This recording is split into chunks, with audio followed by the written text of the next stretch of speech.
On parlait un peu de justice. Est-ce que la justice doit s'appliquer sur les êtres, peut-être qu'on dit en parenthèse que sur les hommes, comparé peut-être aux humains? Parce que j'ai vu un documentaire où on disait que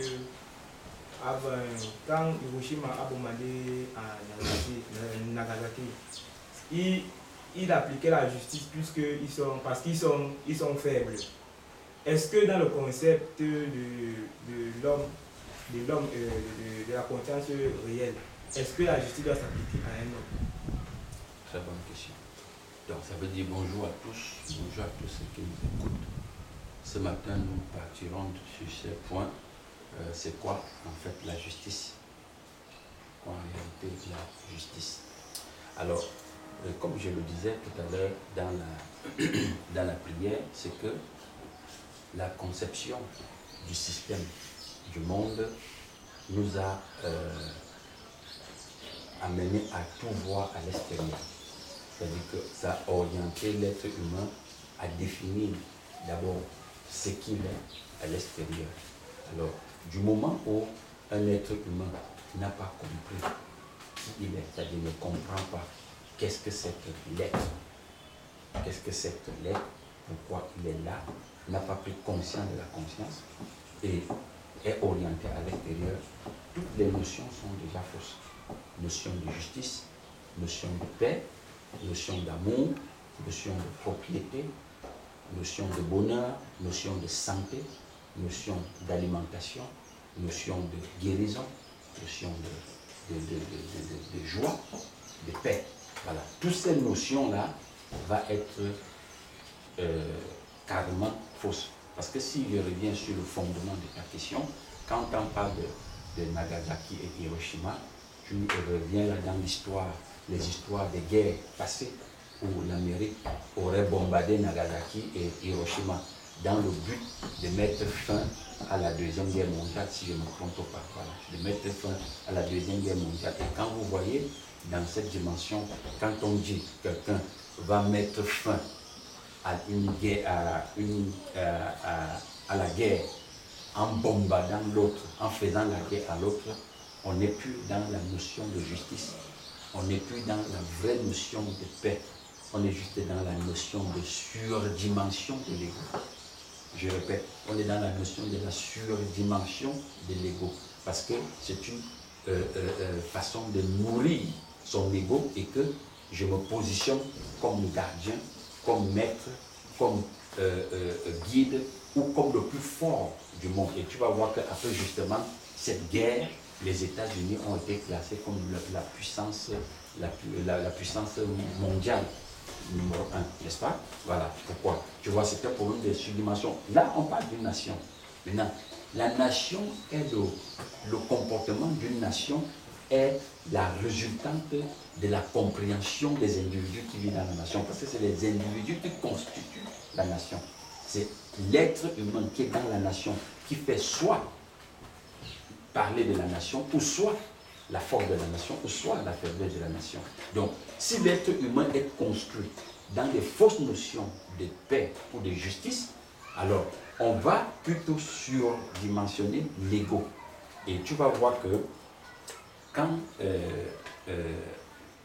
Gandhi avait enseigné à son fils une petite notion de ce que c'est que la paix, de ce que c'est que la joie, pourquoi les gens souffrent. Vous voyez, son fils avait un petit crayon, son petit-fils, pardon, a jeté le crayon. Il est revenu, il dit, papa, je veux un autre crayon. Il lui dit, où est l'autre? Et le fils dit, il a jeté son petit-fils. Il dit, va le chercher. Quand le fils part le chercher, il a rangé la place pour que le fils revienne, il course. Et son fils ne comprenait pas pourquoi son grand-père lui met dehors dans la nuit pour aller chercher un petit bout de crayon.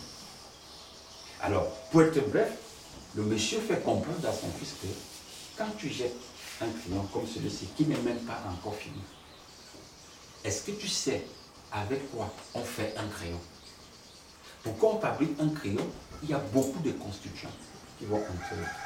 Et tous ces constituants qui entrent là-dedans, elles viennent des pays des gens. Et pour que nous puissions mettre sur pied un crayon, il faut aller chercher soi-même dans notre nation ou dans les nations des autres. Et comme on est dans un monde où c'est le plus fort, c'est-à-dire celui dont l'ego est surdimensionné, qui domine, alors on met les gens sous pression, on fait la guerre aux gens. Est-ce que tu vois ça? Donc on fait la guerre aux gens. Donc l'acte qui a été posé à Nagasaki et Hiroshima, elle se pose encore jusqu'aujourd'hui. C'est-à-dire que c'est-à-dire moi-même, je me fais la guerre à moi-même parfois. Tu te fais la guerre quand tu ne te comprends pas. C'est-à-dire quand tu es un être qui n'est pas régénéré, tu es constamment dans l'injustice, dans la guerre. Et tu vas, maintenant, comme tu es dans la guerre, tu vas passer ton temps à réclamer justice. Et pour toi, la justice, c'est quoi? La justice, c'est que, comme tu te plains que la caméra n'a pas raison et que c'est toi qui as raison, on doit te rendre justice. Et la justice, c'est pourquoi on dit que ton ego a raison. Parce que dans la dimension de la vraie spiritualité, les êtres réveillés, ils ne vivent pas dans la raison. Ils vivent dans l'amour. C'est pourquoi Paul dit l'amour ne cherche pas son intérêt. L'amour ne se venge pas. L'amour ne réclame pas. L'amour organise. L'amour ouvre. L'amour n'attaque pas. L'amour n'attend pas que tu le valorises. L'amour n'attend pas que tu dises qu'il a raison. L'amour sait qu'il est dans la raison. Il est la raison. Il est la vérité. Est-ce que vous voyez un peu? Et maintenant, tu vas voir le mot justice maintenant, quand tu parles dans tous les tribunaux du monde. La justice est symbolisée dans notre monde par cette balance. N'est-ce pas? La balance. Et on dit que dans la balance là, il faut qu'il y ait, c'est-à-dire que ça soit comme ça. On parle du mot équité, équitable. N'est-ce pas? On dit qu'il doit être équitable. Même le mot équitable n'est pas vrai. Le mot équitable.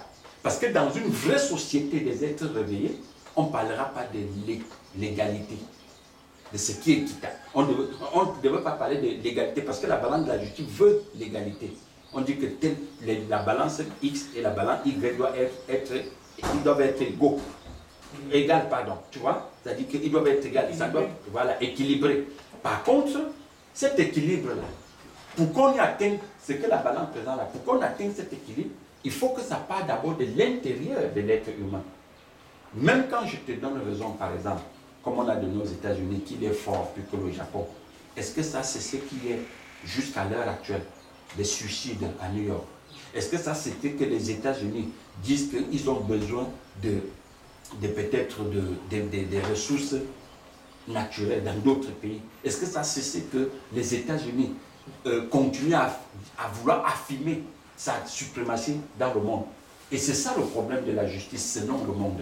Parce que du moment où on a donné raison à ton ego, tu vas tout faire pour conserver cette raison.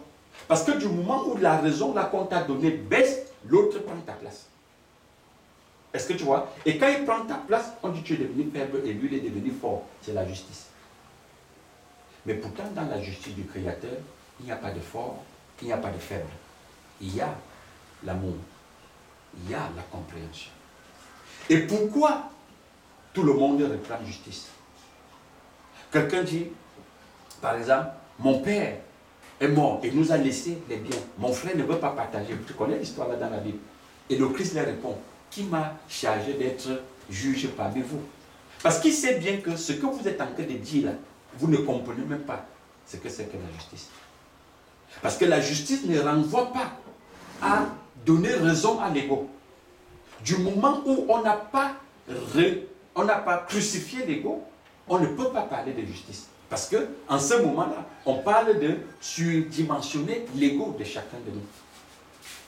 Et vous allez voir, parfois quelqu'un sort d'un tribunal et dit, pour finir, le juge m'a donné raison. Est-ce qu'il prend vraiment parce qu'on lui a donné raison, qu'on lui a rendu justice? Quelques minutes là, ou quelques jours après que le verdict a été prononcé, tu vas voir cette personne va entrer en guerre avec quelqu'un d'autre. Pour telle ou telle autre raison.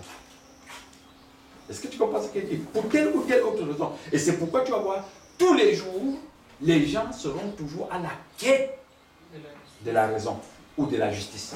Les gens sont tous les jours à la quête de la justice. mais ignorant que la vraie justice commence avec l'équilibre à l'intérieur de lui.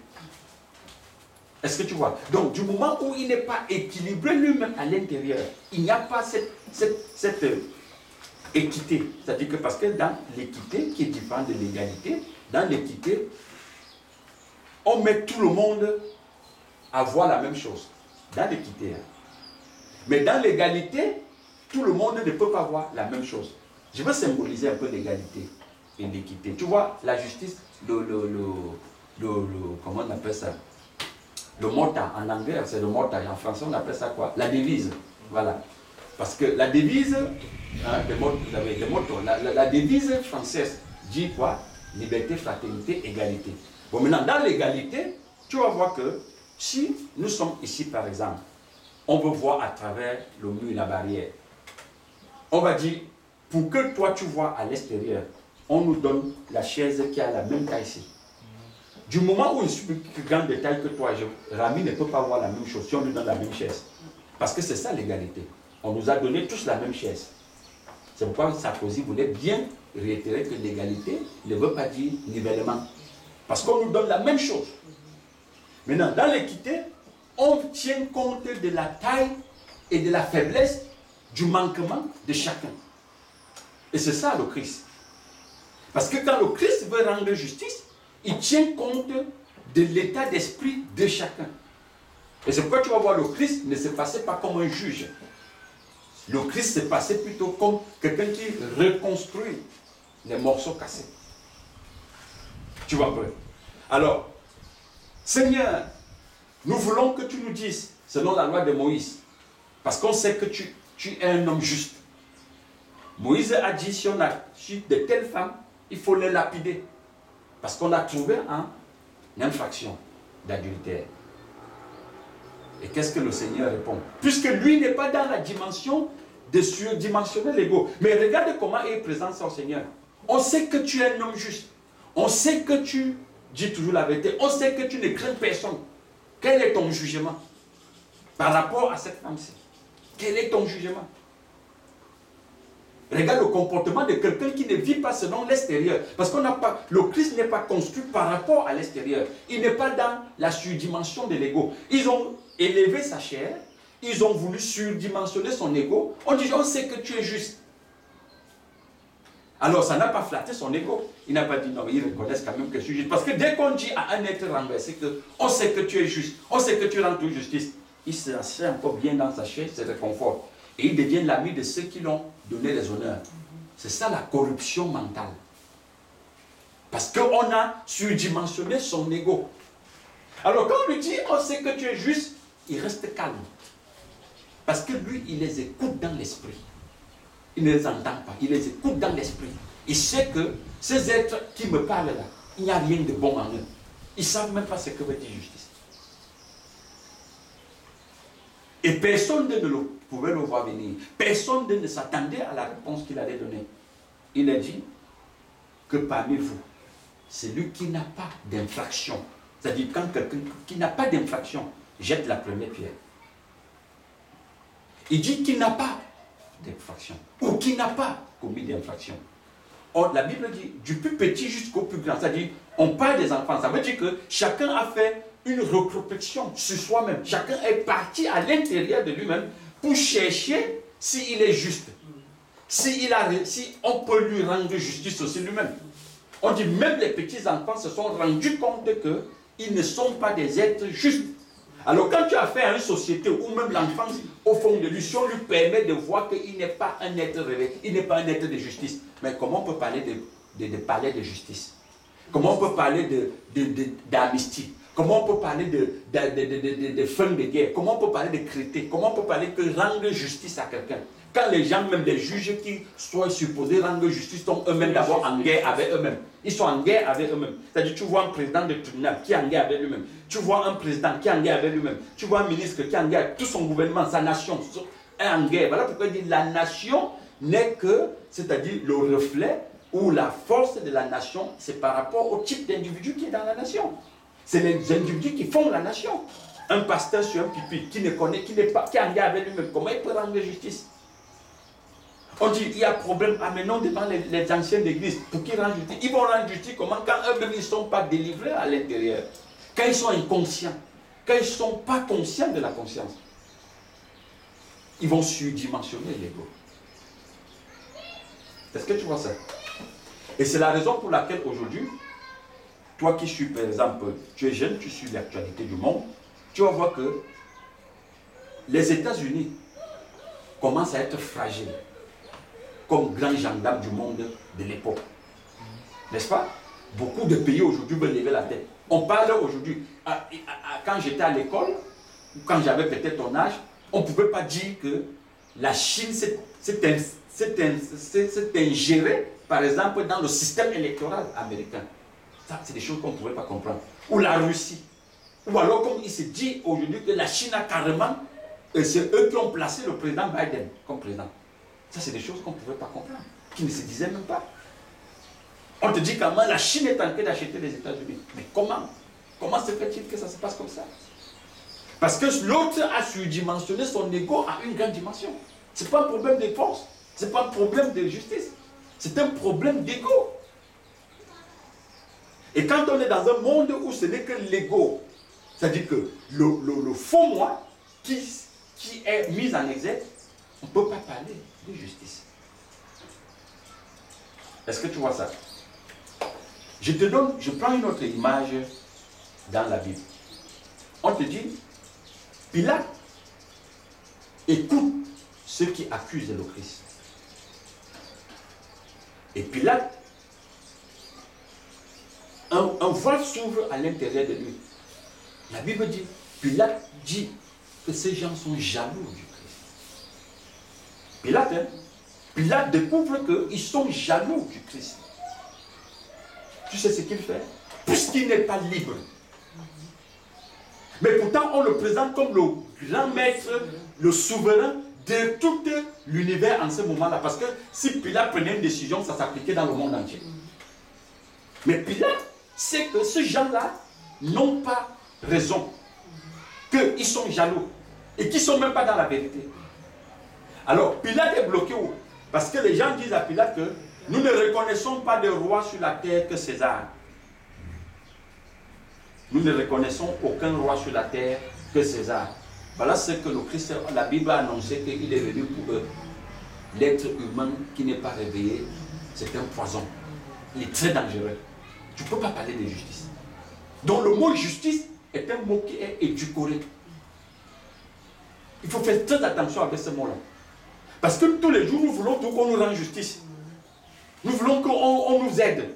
Nous voulons qu'on comprenne que ça ne va pas chez nous. Mais nous ne savons pas, même ce que ça ne veut pas dire, ça ne va pas. Qu'est-ce qui fait que ça ne va pas chez toi? Parce que tu as regardé trop l'extérieur. Qu'est-ce qui fait en sorte que tu penses que tu es moins que les autres? Parce que tu as regardé l'extérieur. Tu n'as pas regardé à toi. Et quand je dis à toi, c'est cette dimension de Christ qui est conçue à l'intérieur. Parce que la Bible dit que si tu ne regardes qu'à toi en tant qu'être humain, tu vas tomber. Il faut regarder à toi en tant que l'être dont le Christ a construit là. Alors Pilate dit quoi? Pilate dit, prenez-le vous-même et allez vous juger. Allez le juger. Parce qu'il veut fuir. Il veut fuir. Il ne veut pas rendre justice, puisqu'on a déjà surdimensionné son ego. Puis, ce n'est pas un être de justice. Et on le bloque, puisqu'on est dans des rapports de force. Comme les autres connaissent aussi l'ego. C'est l'ego qui parle à l'ego. Nous ne connaissons pas des rois que César. Il dit, prenez-le, allez vous le juger vous-même. Les gars lui répondent que dans notre loi, il n'est pas prévu que nous devions crucifier quelqu'un. Tu vois, rapport de force. Et pour finir, qui gagne? C'est ceux qui étaient en face.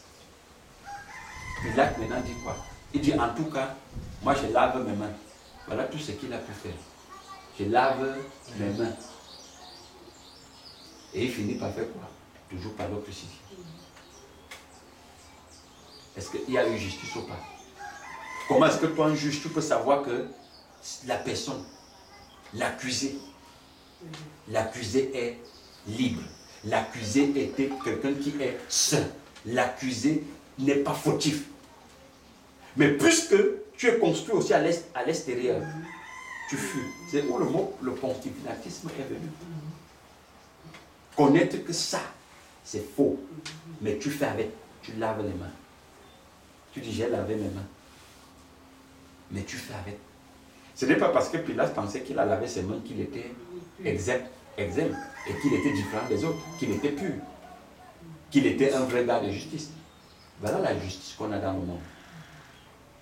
Une nation se lève, maltraite l'autre, appuie l'autre.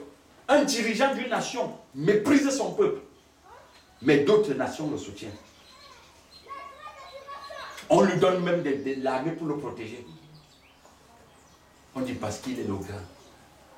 Tu vois la justice du monde? La justice du monde, c'est une justice, comme dit la vérité, elle est conçue sur une toile d'araignée. Elle est fausse. On ne parle pas de justice. Parler de justice, c'est une aberration. Rendre justice, c'est une aberration. Et pour sortir de là, le Seigneur disait que si vous mettez votre confiance dans un être humain, vous êtes malheureux. Vous êtes malheureux. Vous êtes tué. Donc, cette dimension de justice, la vraie justice, elle renvoie au renouvellement de la conscience. La vraie justice renvoie à l'expression de la vérité qui est en toi. C'est pourquoi les êtres justes n'ont pas peur de partir de leur corps pour la vérité. Parce qu'ils savent que la justice est une continuité. La justice prépare l'au-delà, te prépare pour affronter ton après-existence. La justice n'est pas un bout de papier qu'on a pris, on a fait un décret ou un arrêté, dit tu as raison. La justice, elle te suit dans la tombe. Elle te suit après la tombe.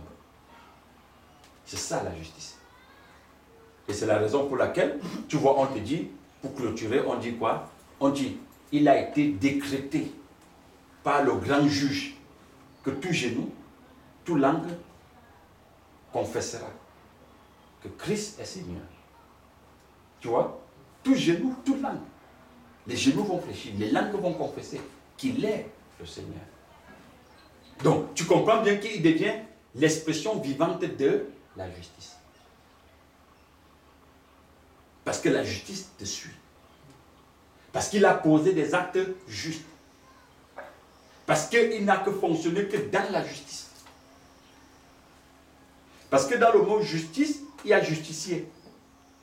Dans le mot justice, quand tu le coupes, tu as le mot juste. Donc quelqu'un qui est juste, c'est quelqu'un qui renvoie à quelqu'un qui est vrai. Quelqu'un qui est conscient. Quelqu'un qui est équilibré. Mais comment tu peux même juger si tu es d'abord déséquilibré? Un juste, c'est quelqu'un qui est équilibré. Il n'est pas déséquilibré. Mais nous avions affaire à une société de déséquilibrés. Où la conscience de chacun est fondée que sur la stupidité, sur l'extérieur, sur des fausses notions. On ne peut pas parler de justice. C'est de ça qu'il est question.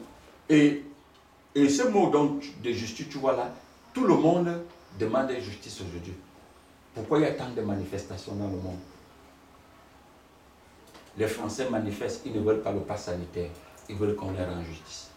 En Angleterre, les gens manifestent, ils veulent qu'on leur rende justice. Au Cameroun, les gens manifestent, ils veulent qu'on leur rende justice.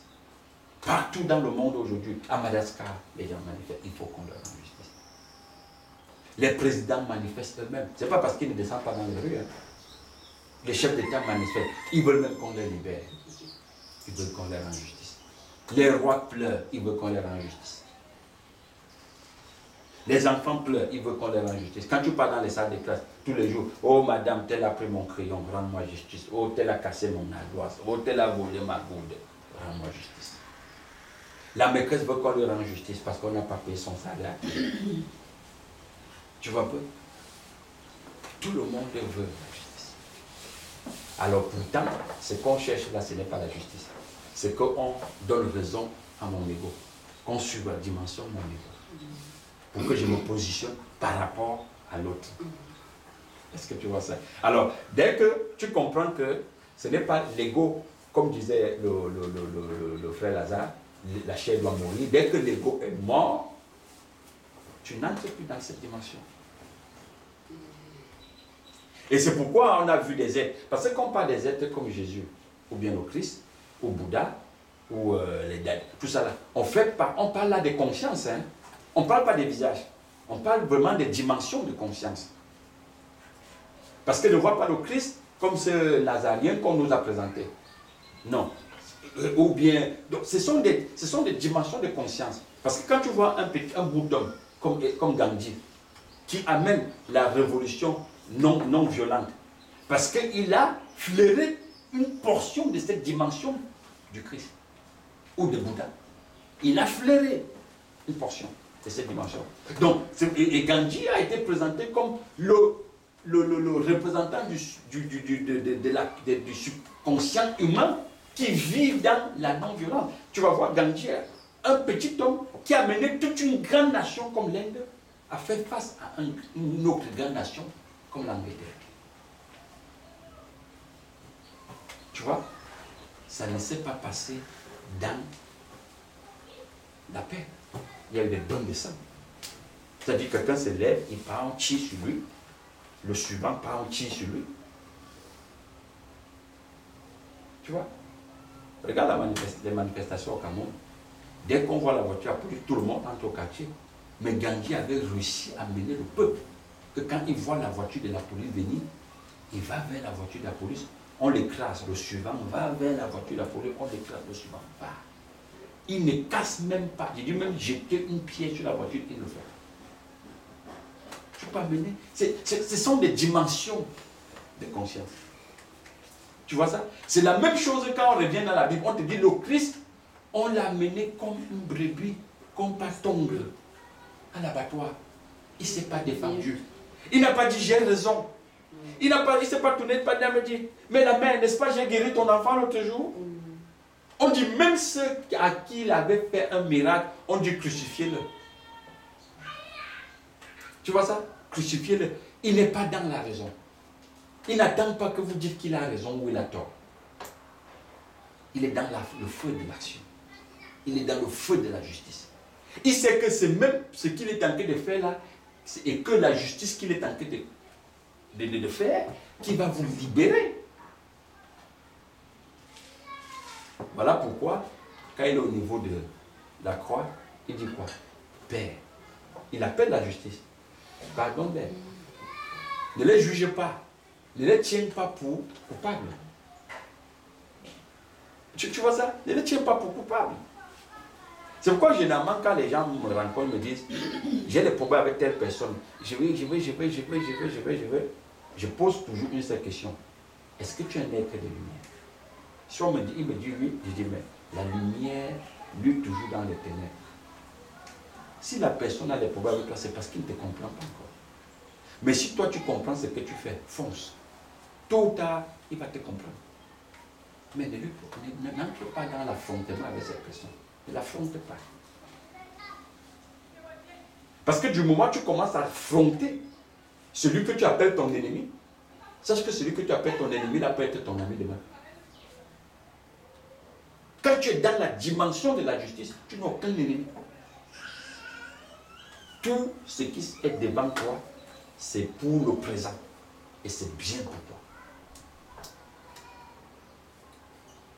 Et c'est la raison pour laquelle dans la justice du monde, on dit c'est un ennemi, il faut le sortir de la société. On l'amène à prison. Ou on le condamne à mort. Voilà. Donc, la justice renvoie à l'équilibre de l'être. Dès qu'un être humain est équilibré, il devient un être de justice. La justice, c'est pour les êtres de lumière. Il n'y a qu'un être de lumière pour parler de justice. Et la justice, même, c'est bon, on ne parle pas. On vit la justice. On exprime la justice. On exprime ça. La justice n'est pas en dehors de l'amour. La justice n'est pas séparée de la guérison, de la santé. Parce que quand tu vois même le malade, il réclame justice. Hein. Doc, s'il te plaît, sauve-moi. Doc, je n'ai pas assez d'argent. Soigne-moi. Après même, je vais aller prendre le crédit. Quand on couvre les banques, la banque, aide-moi. On veut justice. C'est-à-dire que les gens réclament à tout moment. Donc c'est de ça qu'il est question. Donc la justice n'est pas en dehors de la dimension de la compréhension. Voilà.